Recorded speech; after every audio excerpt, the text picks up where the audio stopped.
Hello, hello, hello. Welcome to the first episode of this new series that I'm going to try out, and we're going to try out, called Return Feed. Now, I'm going to get into all the details in a little bit about what we want to achieve with this series and where it's going to go and what's going to happen over the next few weeks. But I want to get right to the person who's helping me big time with this one, my co-host, and doing a lot more of the work than I usually am today, Ryan, calling in from Australia. Can I see you there, Ryan? Where are you? G'day, John. How you doing? Not too bad, not too bad. Nice to have you here. So I'm based in Sweden, and I've mentioned that a few times here now. But where are you specifically based at, Ryan? Yeah, so I'm coming in from Sydney, Australia, which is it's a little bit early here, but that's the unfortunate thing about being on the other side of the world. Yeah, I think it's only fair. So I don't have a time of day to show for my own time, but I'm going to show yours. We just went past 4 a.m. there for Ryan. I feel for you, um, and so far I'm super impressed by the excellent work you've done. So I mean, it can only go either up or downhill from here. But yeah, I appreciate you being up this time and doing a lot of the work today. No problem at all. So a bit later we can get into how we're making this particular show. But I guess it would be a shame not to head over to the chat and see where people are joining in from. Here's one from somebody we know called Ryan saying good Hey, day that guy. from Australia. You know him, right? Um, yeah, coming in and not so bright and early Sydney, Australia morning. Nice to have you here. Lots of the familiar faces on the channel, which is always great to see. Go back Web Technologies, who had lots of questions on my live stream yesterday. Excellent, excellent. Leeds, Saudi Arabia, Newcastle, and Australia as well. So another early riser for sure. Another crazy And Aussie. crazy Aussies, right? Stephen here from Tennessee, and yeah, loads more places. Madrid and Spain and Germany and Netherlands. More places than I can even mention right now. We really need a map to show where all these fine folks are coming in on. Absolutely. So, I think without further ado, we can kind of give an intro to the concept. And my introduction to this is something that I've been working on or thinking about for months now, but I couldn't quite crack it. And what I wanted to do was compare lots of different ways that contributors could come into your production. So that was the initial plan. Just talk about how to bring in contributors and maybe make one big stream or one big video about lots of different ways.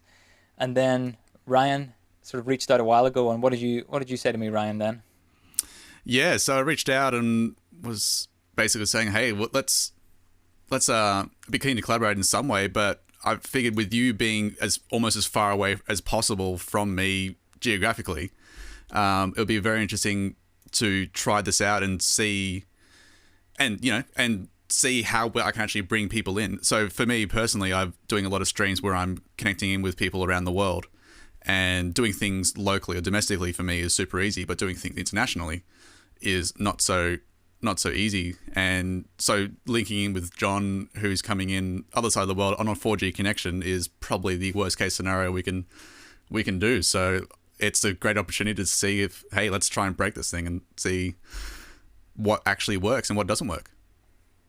and so far we haven't broken anything, which is a Not on good air start. yet, no. Not that we know just yet, but anything could happen. As you may know, watching this, I'm on 4G internet, and Australia is not necessarily known for their excellent internet, This so is true. we're going to keep this going. If anything, this will be a good test base. How well it works for us. Hopefully, it works for everybody better in the future.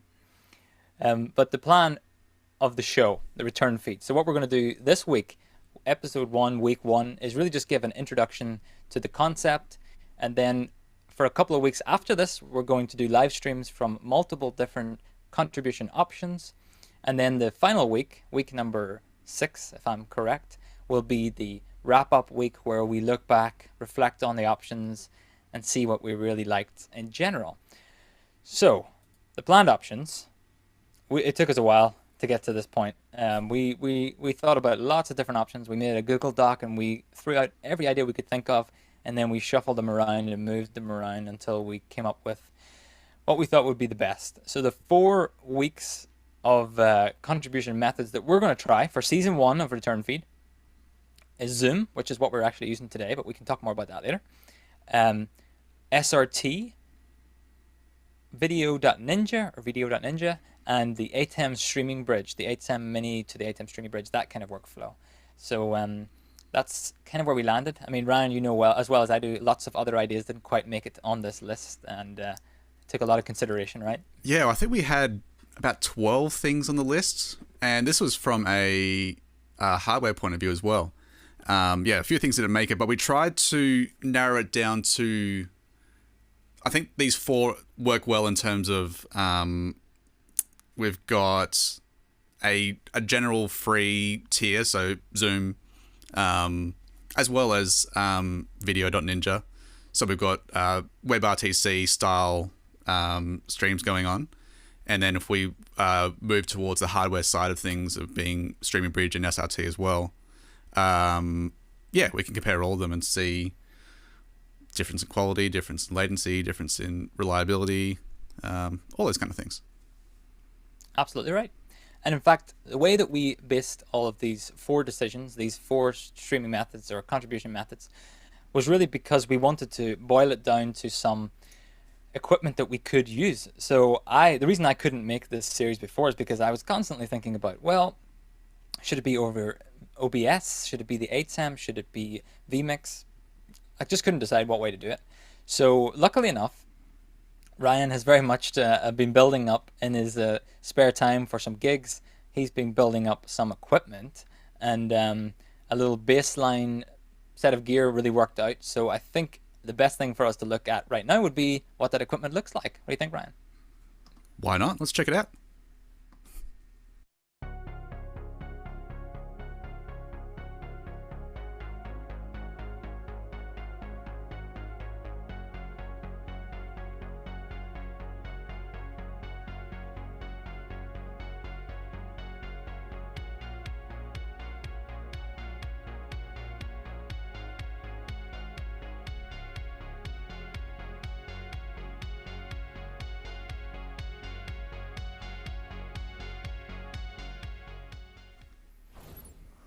That was a little glimpse at the gear that we're going to use. Now that was Ryan's an excerpt from Ryan's video, which he shot a while ago and then made a video about on his YouTube channel, right, Ryan?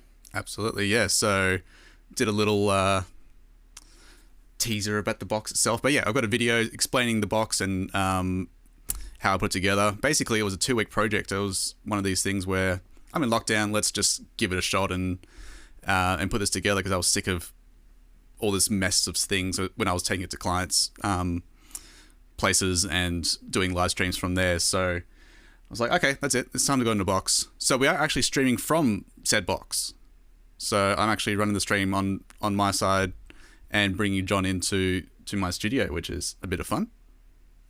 And it's only fair to bring up this comment here from Bailey saying, this is one of the best montages I've ever seen. And that includes Peter McKinnon patented coffee montages. Wow, that's quite the... That's pretty cool. Thank you so much. Nicely so lit from this guy as well. Just a little... Yeah, exactly. Yeah, you see, you're showing behind the scenes a bit too much because we want to think that you had a whole crew there, but really, I think we know the truth. Yep, it's just me.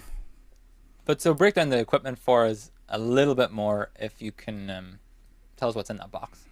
Yeah, absolutely. So basically, I have built this around... so obviously the ATEM Mini Extreme ISO is the brains of the operation there. I have also got a Behringer X16, XR16, which is the audio console. So all the mixing's been done in that.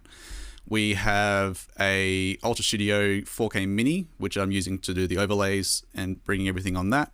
I've got a Raspberry Pi for Companion, which I've got Stream Decks here, which I'm running the show on, as well as Raspberry Pi for Player B, which we're using to play other videos. So yeah, that's a very general overview of that. But yeah, if you check out my video, I've got go a lot more in depth into all the equipment and also did a live stream talking about the patching and stuff as well. So if you want to find out how that's all come together, so check that out and you will hopefully learn a bit more about that. And I think you made a gear plan, exactly. Tell us about that gear plan. Yes, so let me bring this up so I can read it. So I've got a gear plan on H2R Gear. Recommend the software, recommend the guy who made it. He's a... Oh, you. So yeah, basically got my extreme ISO coming in here with all our inputs. Ultra Studio coming in through 3G SDI to HDMI converters into channels 7 and 8. Player B coming in input 6 there. I've got an Apple TV, which has been not working most of the time, so I need to try and fix that, but got that coming in as well, so I can do some AirPlay type things. Everything's coming in through the X16 Air there. Actually, we can probably put a link to this in the description as well if you want to have a look. Yeah, I can fix that. To see what's going on there. All the outputs are going to HDMI splitters so that I can go to the monitors on the front there as well as a cam links and such.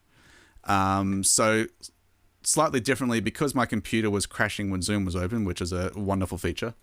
I've got I've just got my laptop bringing John in there. So that's just coming in via HDMI, and then audio's been managed by another another audio interface. So that is basically that. That's that. Yeah. Excellent. We can get into that again in future episodes for sure if we want to break down any pieces that may change as we go on. But I think it's totally worth, since we're talking about all this kind of stuff, there's a question here from GoWeb Technologies wanting to know, how's today's two-way communication happening? A quick walkthrough, maybe. Ryan, can you manage a quick walkthrough? Yeah, I mean, I'll do a quick sit through and we'll go from there. So basically, yeah, so we're just running Zoom on the laptop over there. And I am bringing in audio-wise into the console and doing a mix minus on that. So I've got, it's a little bit all over the place here, but in terms of sends, so I've got my mic coming in and I'm sending that to both my ears and to John's ears. So Lappy in there is how he is hearing things. I am bringing him in on the streaming bridge line, just happened to be there. So I can hear that, but he can't hear himself. And then we're sending that out to you guys. So that is the audio side of things. In terms of video, it's literally just a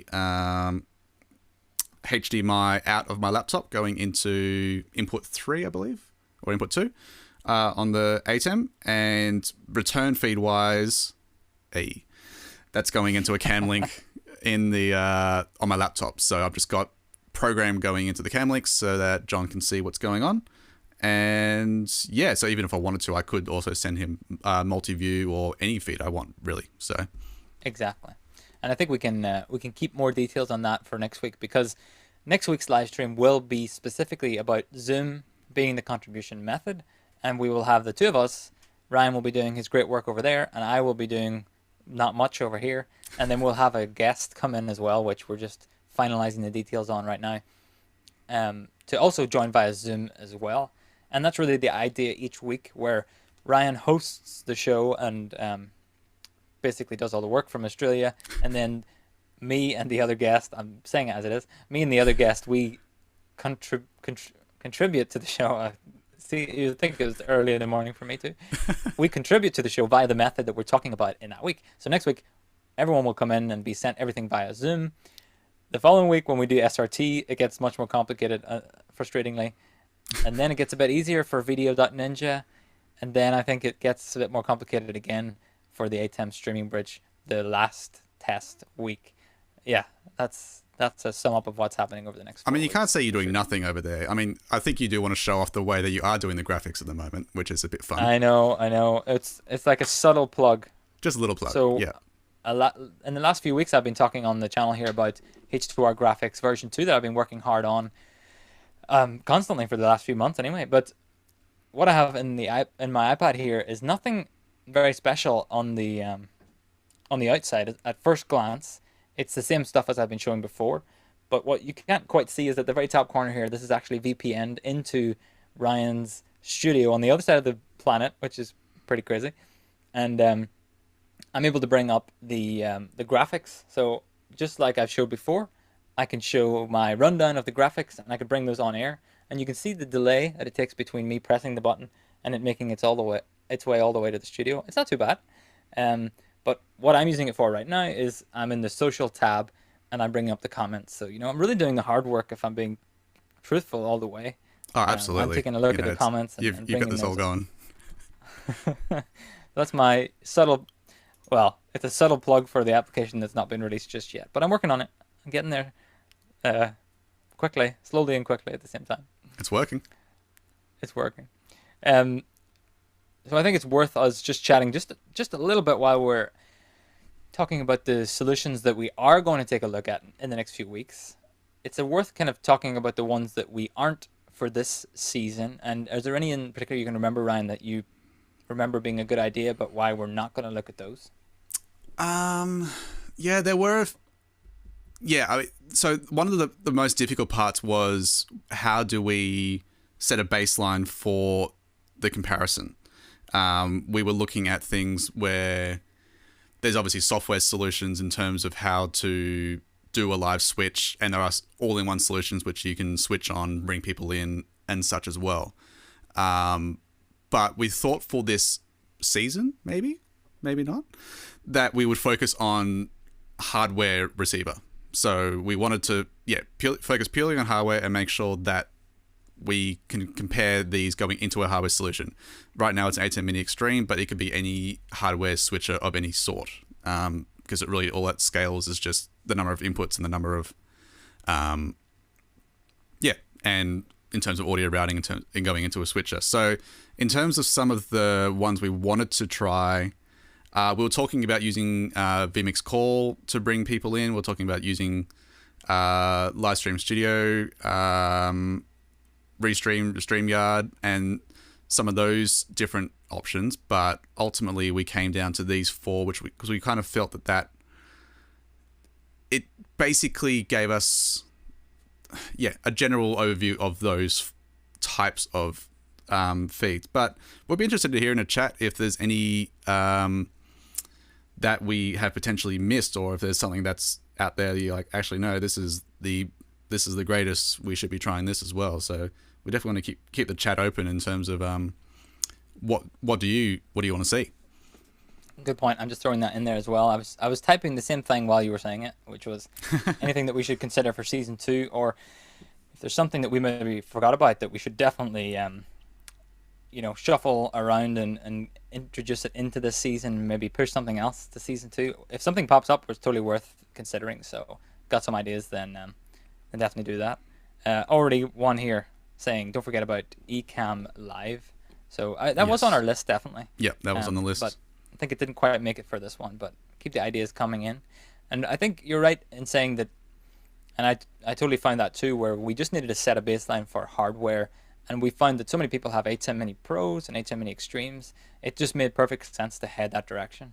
But what we didn't realize, or what we didn't realize until almost immediately, was that you really ought to have an audio mixer of some sort to do a lot of the difficult return audio feeds, specifically for people tuning in and being able to hear other people without hearing themselves and all that stuff. I really found really fast that it was a piece of gear that needs to be part of the setup. So if it's not something that maybe you have already, you might find over the next few weeks watching the stream, as we mentioned, the pieces of hardware we're using, you might find that you'll need that one pretty fast, especially if you're going to bring in multiple guests. The complexity grows enough that it really reaches outside of what the A10 Mini Extreme can do in general. And that's something I'm finding more and more as I talk to people about this stuff, is that we sit down, we talk about what they want to achieve via Zoom or something like that, and then very fast we realized they need some sort of audio mixer in the system for sure. Which brings us to a question here from Tim. Will you be looking at the Rodecaster Pro? Will we, Ryan? I mean, we will not be trying it out, if that's what the question is, but we can definitely talk about it. I recently did a build for a client and put the Rodecaster Pro in their studio for their build, and that was it did work, but we did have a couple of teething issues with that. But his setup was actually bigger than mine, even in terms of ins and outs and such. So the Rodecaster did work. It does have mix minus built in. There are a few things that do work well in that way. But for example, the lack of line level inputs on the XLRs versus Yeah, so I assumed that they had line level cut on each of the inputs, but unfortunately it didn't, which proved a little bit of an issue. But one thing to bring up in terms of an audio console, it doesn't have to be a complicated digital mixer. It could be an old analog mixer with at least one aux, because that's really all that is needed to do a mix minus. Saying that, you can, for example, if you're doing Zoom, I could have John in my ears just using AirPods or using a headphone cable. So it doesn't need to necessarily be a proper mix minus. But down the track, when we're bringing in multiple feeds via different methods, that is going to become more difficult in terms of trying to mix to make sure that people aren't hearing themselves and such. But so having the console there is going to make my life a lot easier in terms of managing mutes and unmutes and mix minuses and non-mix minuses. So yeah. That's true. And a little bit of follow-up question here from Charles, which is that true for multiple contributors? That being that you could just have AirPods in the ear, if I'm understanding the question correctly, you could just have an AirPod in the ear listening to a Zoom call and you wouldn't have to worry about all that mix minus stuff. It depends on what you're doing. So in a Zoom call, for example, you can let Zoom do all the mixing between everyone. So everyone can hear themselves via Zoom, and then you're just grabbing a stereo feed from Zoom and going into your switcher. But for example, if we're using the streaming bridge or if we're using an SRT option and don't have a back channel of some sorts, if we're just sending feeds everywhere, that would get more difficult because you would have to bring in, so say two people are coming in, we would need to be able to send that person to person two and then to the person in the studio. And so you need three different mixes going on. So if you don't have a back channel which is actually running all the mixing itself, you will need to be able to do that. But yeah, we will talk about that, about having back channels for communication, not having back channels. So yeah, there's definitely things that we will look into in that way. Yeah. Yeah, that makes sense. And especially when we get into like the SRT style workflow and the A10 Mini Extreme, since it's not possible to go two ways with those things, then you really need to have the back channel. So we can definitely dig into that even more when the time comes. And yeah, like Charles says here, we'd love to hear mix minus suggestions for sure. So let's bring those questions whenever we are doing each episode. And if there's anything in particular, for example, a good question would be, would this setup work for this contribution method with the Rodecaster Pro? If you ask that during that particular stream, then I'm sure we can have a good answer. I don't think I can because I haven't really used it, but it sounds like Ryan has a good answer waiting for you in that one. Tim says it's going to be a great series of streams. Absolutely. That is the hope. We're hopefully going to have some good stuff and some good findings along the way. And a lot to learn from your experience, Cisco Web Technologies, your experiences with live demonstrations in the upcoming episodes. And you're absolutely right. That's what we're hoping for, is we can really show both sides of the equation. So Ryan can show what he can see on his side, what he's sending back to me and the other guest, and we can take a look at what we can see on our side. My whole side of the vision for this would be really, if you're going to do a gig in the next few months, the next few weeks, and you really need to use, for example, Zoom or, for example, Video.Ninja, and you've never actually used those before, you may be able to manage your way around it, having had this sort of introductory course in a sense to how that works and what it looks like on both ends. And I mean, I've used some of these tools before without really having used them much, and it's hard to troubleshoot for both ends without knowing kind of what the user sees and what the producer sees. So that's the goal of the project, to have plenty of demos and all that stuff.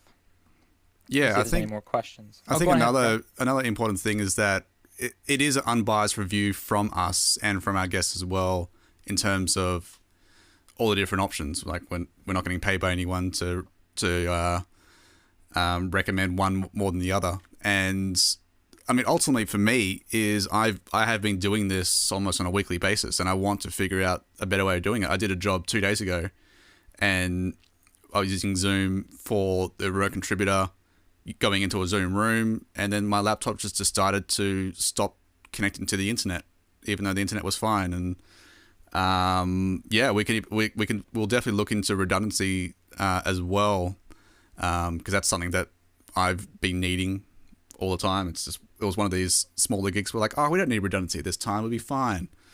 And Classic. then we did need it. Yeah, that was great. That is a classic situation, exactly. And here's a more of a comment from Sean, which is a great one, and the kind of person that I'd love to have watching along and talking us through some things as it happens, definitely. Which was just did a hybrid, in room plus Zoom on the weekend. Ended up with a 32 channel Soundcraft mixer, nice, and we used WhatsApp for our back channel between the room and the locations. So perfect example of using different methods to push contributors in and out, and also back channel for production. And that's so great to have those kind of ideas. There's lots of different ways. Discord I've used in the past for the back channel. I know there's like Unity Comms too, which uses you can use on your phone and all that stuff. So there's plenty of methods to do all of these things, and we can explore many of them along the way for sure. Yeah, I think also talking about comms as well in terms of how you can, if you're saying using a production intercom on your shoot, how you can bring that in. So we'll definitely look into that as well. Absolutely, absolutely we will. And one of the things, or one of the topics, I guess, that we are not going to necessarily cover in season 1 is more cloud-based solutions. So if you watched the stream we did a few weeks ago, where it was the Blackmagic event post wrap-up show, whatever we want to call it, I had Ryan on, and I had Alex and Jonas as well, and we just talked about the Blackmagic event, what we liked, what we weren't so excited about, and we used Restream Studio for that. And we felt like this particular season, that kind of stuff is out of the scope, but it'd be pretty cool to go into that kind of stuff in the future, because I mean, I've used Restream Studio before for this kind of stuff, and I'm not sure, Ryan, if you've got experience with some similar solutions like that. Not a huge amount. I have played with it a little bit, but for most of my shoots, I'm using hardware of some description. So for me, this is the season that I'm most excited about, because this is what I use every day. But at the same time, I am not opposed to having my mind changed in terms of, do I look into mixing in the cloud? Do I look into all these different options? Because if I find that it's better and more reliable and safer, then maybe.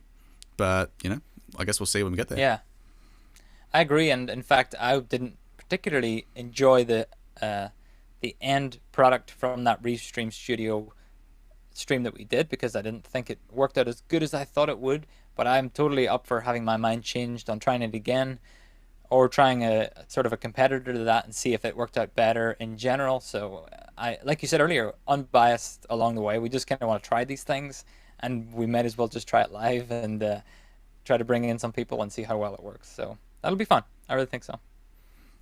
Tim says cloud-based will be interesting to understand better as well. Certainly, and that would be something we could talk through in another season for sure. I think we've got more than enough seasons of this show now. We just keep going. I mean, I'm locked down now. I might as well just keep going until the end of the year, and hopefully we can get out of it. So.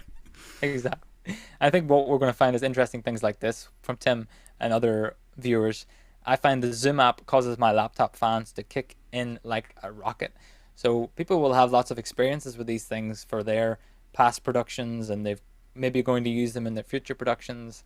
And I'm super keen to hear stories along the way. I think we might try, Ryan, if you're up for this, each week trying to throw in a horror story or two if we have them, just to maybe we could balance it out with like a good story where it worked well, and if there is a horror story that's in the back of your mind, then it's totally worth throwing that in there as well. Oh, there's many. Don't people worry. Want to know.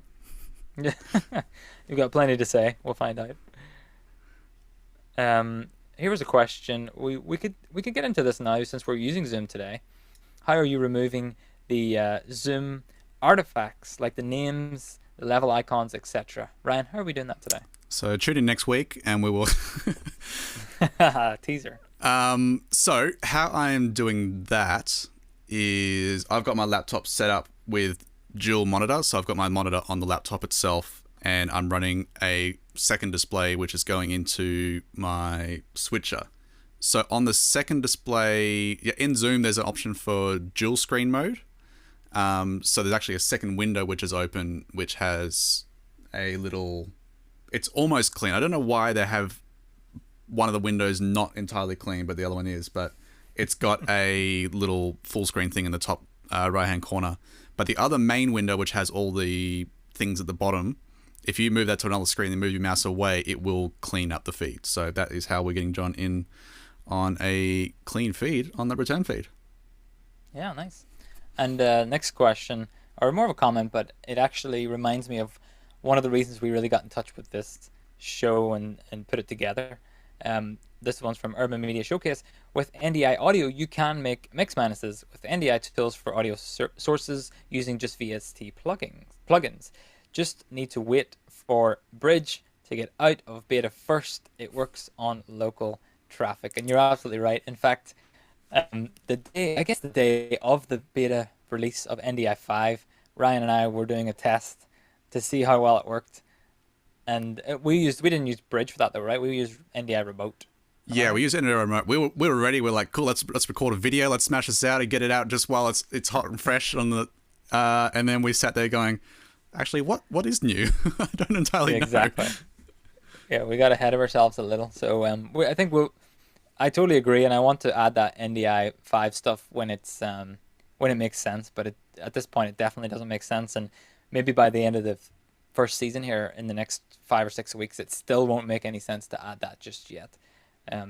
But there's always a future episode for sure.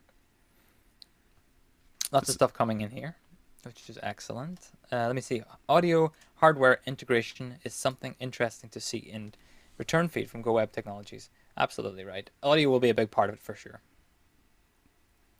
It's always a thing that will break. And here's a daring one from their marketing group.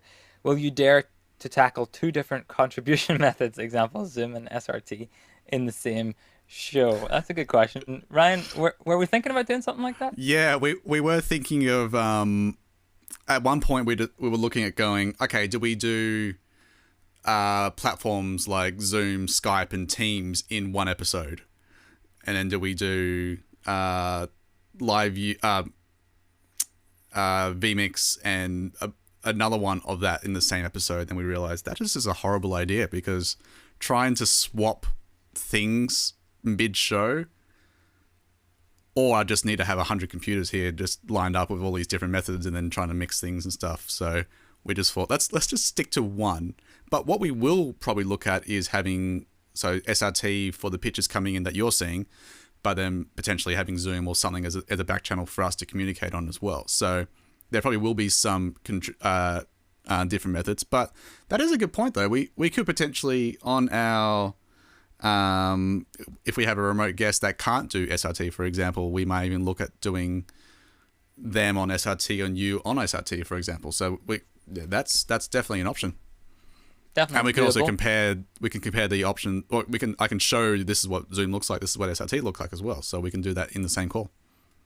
Yeah, I think so. I think I'm totally up for that. In fact, one of the reasons that I was keen not to do multiple things is because we're already giving Ryan so much stuff to do, and since you are in lockdown over there, and we're just doing this for fun as well for the YouTube channel. So the idea of sort of needing an extra few people to really help out, we decided for this particular season doesn't make any sense.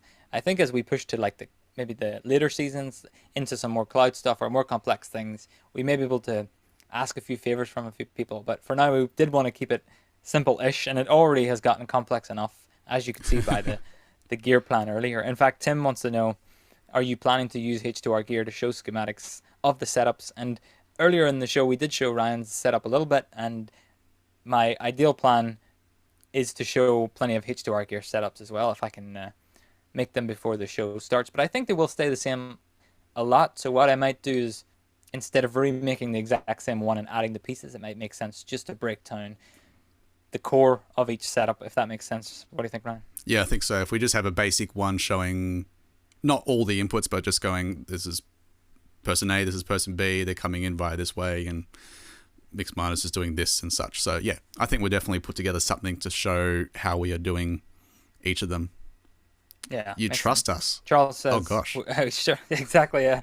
I thought I had to show this one.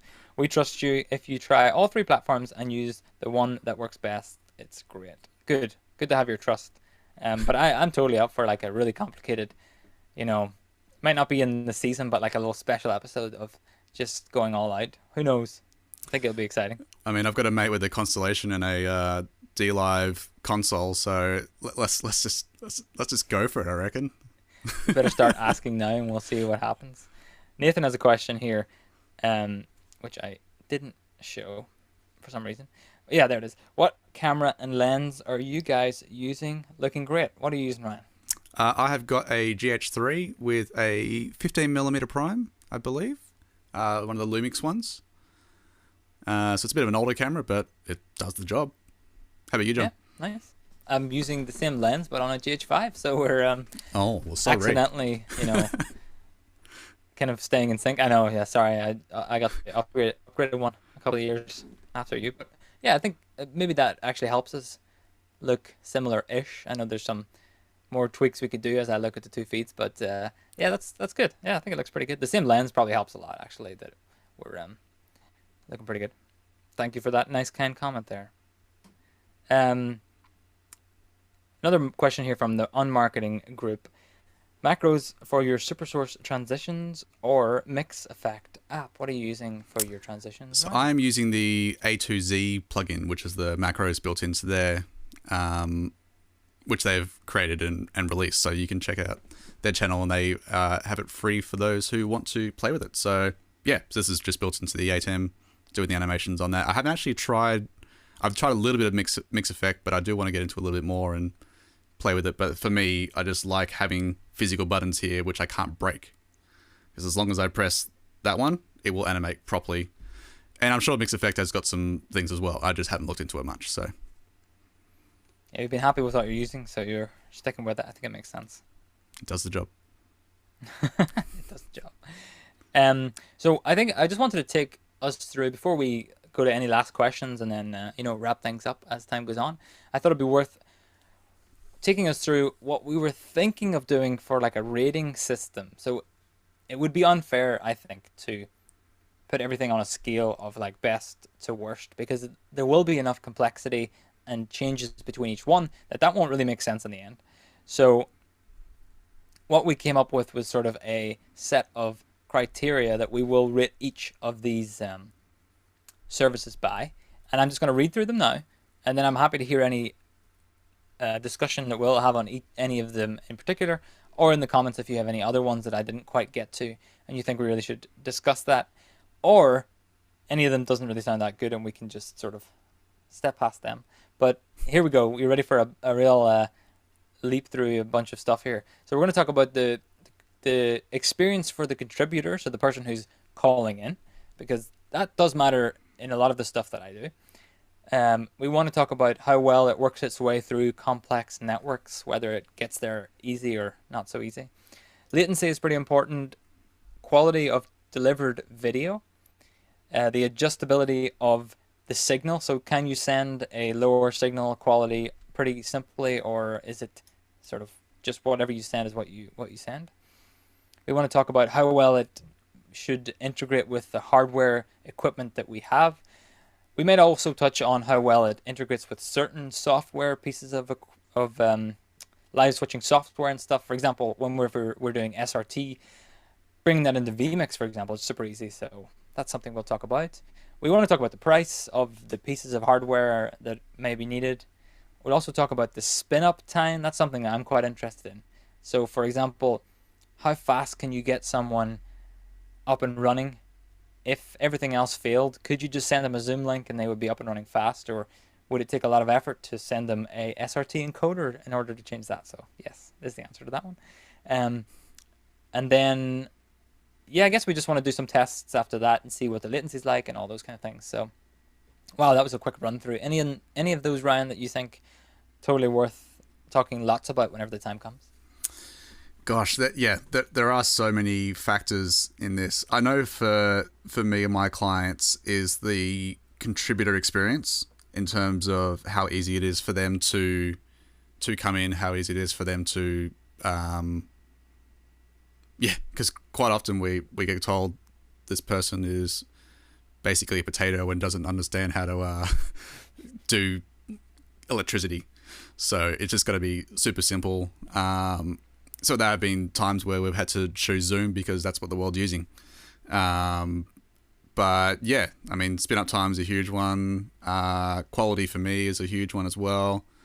How much you can do in terms of scalability and flexibility. So yeah, I'm actually really excited. There's gonna be a lot we can dive into. And here's one we never actually talked about, which is this is exactly why I wanted to ask this question. Gert here says, think also about audio quality, please. So that's a good point. How well does it treat the audio and the quality of the audio? You're absolutely right. I didn't even have that on the list, so good suggestion for sure. And speaking of audio quality, we had another nice comment here, or maybe it was more of a question of advice.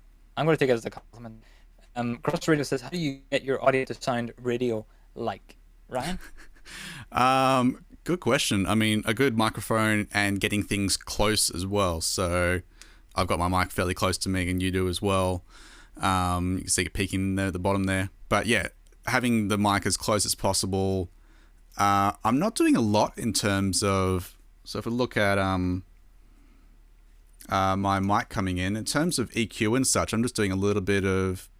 little bit there. A little bit of compression just to help it. I've also got a master bus compression on the way out, which I'm using just to help my audio levels there. But really, there's not a lot going on. It's just, yeah, good microphone, get things as close as you can to the source. Because, yeah, even standing back here, it sounds significantly different than being nice and close to the mic. But, yeah. Good That's question. probably what I suggest. But, yeah, that's a very good have point. A voice audio. for radio, too. Exactly. Got a face for radio. Tim followed up here saying, I use Mix Effect on the Mac M1, controlled by a companion on a Raspberry Pi, and a Stream Deck XL works well. So that's great. That's something for Ryan to play with in his spare time, I would say. I got plenty at the moment. You. You got plenty at the moment. Charles coming back with another great question here. Suggestions for hardware-based video servers. Does Ryan trust his software-based video serving? What he used for his B-roll. What did you use for that? Did you mention that already? I don't know. Is Jonas in the chat? I don't know. I'm using... I've got... So I was using Playout B for the video playout here on a Raspberry Pi. So it hasn't died on me yet. That's been a good sign. Normally on pro gigs, I would use HyperDecks and use two of them for each of my playbacks. So I would fire a video on the companion and I'd have a redundant video all the time. So anytime I'm doing a proper gig, there will always be two playbacks of any type for me. So, and today is not proper gig, right, Ryan? Yeah. You're not paying me enough to. Exactly. I know. Tough times, isn't it? Early call and not paying enough. I do feel for you. Bailey here says, if you did have multiple Zoom feeds or even Zoom with Skype, with Teams, etc., how would you do clean feeds since you normally use dual monitor mode on Zoom? If I have multiple Zoom feeds. Yeah, so that's a good question. We probably should think about that for next week. Either we would use two computers and do clean feeds on each of those computers, or I would look at using the NDI, Zoom Room's NDI output, and then convert the NDI to an output in the switcher. So it's probably something we'll look at doing both. Potentially we might have one person coming on an NDI and one person coming in on Zoom itself. So that's probably would be a good comparison, actually. So whoever our other host is for that one, that could be quite interesting to play with. Yeah, definitely. I'm up for that. And just going to backtrack a little bit here. Charles wanted to know, confused why Ryan needs dual playout decks. I know this is becoming an interview of Ryan, but tell us about that. Just redundancy. For me, it's purely a case of if I lose a playout engine for any reason. Now it does make it difficult. So typically when I'm using HyperDecks, I will line up a bunch of buttons. I'll have VT 1, 2, 3, 4, 5, and then when I fire that in Companion, it will load up both clips in both the HyperDecks, and it will play out in both the HyperDecks as well.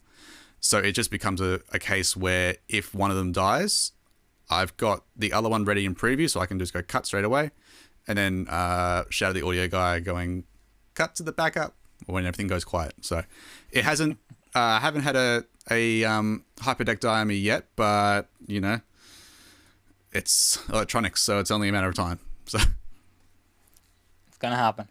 it'll Almost happen. definitely. Mhm. I guess I haven't either, but no, that's not true. I have had one die. One of the older. Do you remember the older hyperdeck shuttles? I think they were called, where it was like a single SSD. Oh Um, yeah, I've got many fun stories of and those that things. yeah, that died on me during recording once, and everything went green or something, and I could never reproduce it. I sent it off to get fixed, and they could never reproduce it. One of those classic tales, you know. You gotta love it. I shot a war film using one of those, and we ended up breaking the SDI.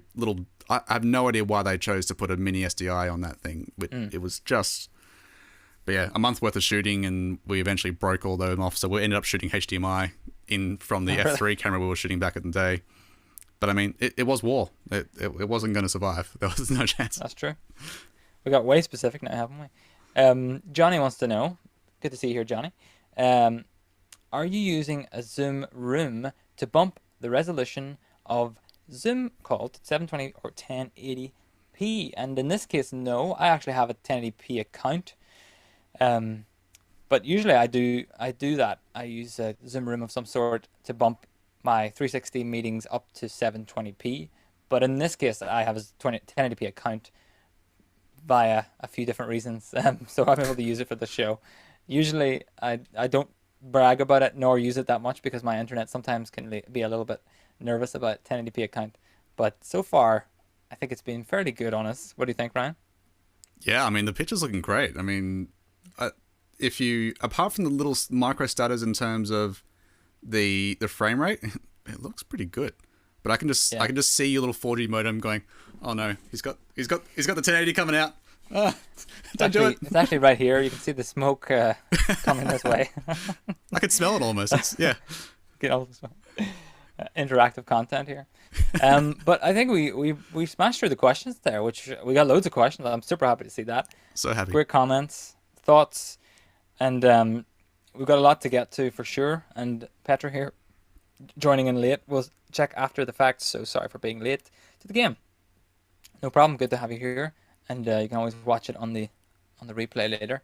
And if you are joining in late, return feed. Season 1 has now begun. This has been the introduction to that. Over the next 4 weeks, we're going to have 4 different contribution methods, and we're going to do Zoom next week. Then we're going to do SRT the following week. Then we're going to do Video.Ninja the next week. And then finally, we're going to finish things up with ATEM Streaming Bridge. And then the final week after that, we'll do a recap and thoughts on all of them.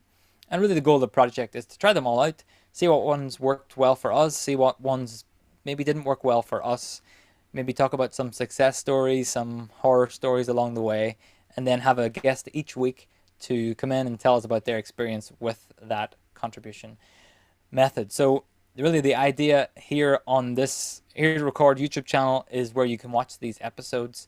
What I'm actually going to do to be a little bit nicer to Ryan and his time zone, I'm going to have these live streams on Monday during my usual live stream slot, but we are going to push it 1 hour later. So I usually go live at 7 p.m., but it will become 8 p.m. I mean, to be fair, and let me just bring this time back up again. Time of day in Ryan's location right now is, what does that say, 4:48 in the morning. So, I'm not, it's going to be the same time on Tuesday next week, but I'm being nice, or we're being nicer to Ryan, but we're not exactly, changing his life by 1 hour difference. It's more my wife's life when I eventually wake her up when the alarm goes off. But so that's the plan. In the meantime, though, if you're not subscribed to this channel, you certainly can. But you can also subscribe to Ryan's channel. What kind of stuff do you cover on your channel, Ryan? Yeah, so I'd like to go into a bit more technical details in terms of live streams. So I do work on a lot of larger live streams, shooting on constellations for companies like Microsoft and GitHub and a lot of big companies like that, but I also do a lot of small things as well, which is why I've got my ATEM Mini Extreme rig. So I like to jump into details of how to best get little hacks I mean, I'll be looking into doing some reviews as well. So it's not necessarily like gear reviews and things, but I do like to try and give you tips on things that I've learned and how you can best improve your live streams as well. So yeah, if you want to see some of that, please jump on the channel. I'd love to have you there and involved in the team, in the family. That'd be awesome. That's great. There is a link below this video to check out Ryan's channel and subscribe, and you'll find plenty of great stuff over there for sure. And yeah, I'm sure you'll have lots of videos posted in the coming weeks, I'm hoping. I don't know if you get to leave your house and shoot these videos, but you never know what kind of stuff comes up along the way. But yeah, that's excellent. Thank you so much for watching this first episode. I guess we'll see you next week for the second episode in the first contribution method. That's it. Bye-bye. Let's bring it on. Thanks so much. See you later.